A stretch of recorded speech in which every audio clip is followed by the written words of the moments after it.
أهلا مشاهدينا الكرام، غنبداو معكم النشرة ديالنا بتحذير عاجل صادر من مديرية الأرصاد الجوية الوطنية، بحيث أعلنت المديرية عن اقتراب العاصفة الأطلسية كلوديا التي تصنف بأنها منخفض جوي قوي يضرب المملكة ابتداء من مساء اليوم الخميس القادم.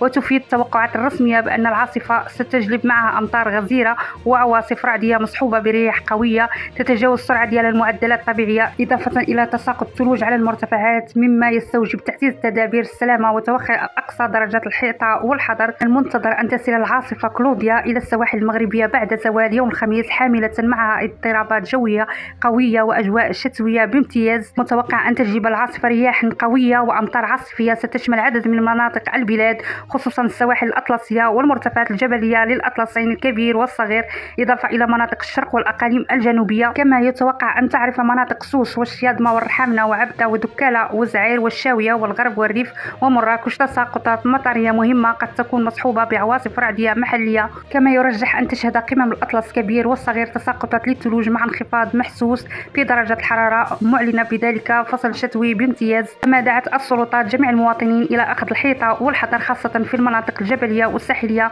والابتعاد عن مجاري الأودية والساحات المنخفضة التي قد تشهد فيضانات محلية. كيف ما أكدوا الخبراء الأرصاد الجوية أن العاصفة تأتي ضمن سلسلة من المنخفضات الجوية الأطلسية اللي غادي تمنح المغرب، تأتي بتساقطات بعد فترة طويلة من الجفاف النسبي. في الختام كندعيو جميع المواطنين كافة إلى الالتزام بالتوجيهات الصادرة عن السلطات وأخذ الحيطة اللازمة والابتعاد عن المجاري والأودية والمنخفضات لتفادي أي خطر محتمل تسبب فيه الأمطار الغزيرة. نتمنوا هذه الأمطار المرتقبة تكون خير وبركة لربوع بلادنا. شكرا لكم على المتابعة، دمتم في أمان الله وإلى اللقاء.